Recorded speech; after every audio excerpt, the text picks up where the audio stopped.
Pamir, the roof of the world.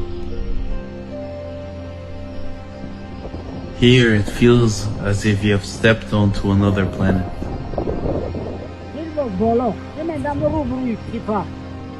In the furthest corner of Afghanistan, where mountains guard silence and the time stands still.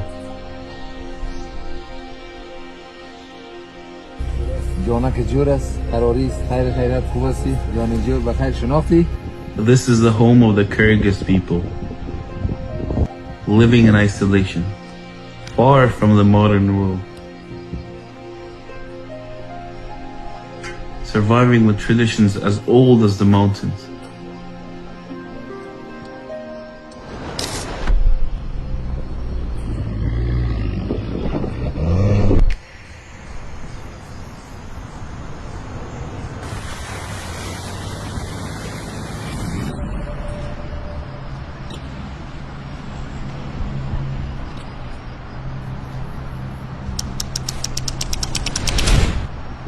For us, reaching here was more than a journey. It was an encounter with another rhythm of life, an experience each in memory forever.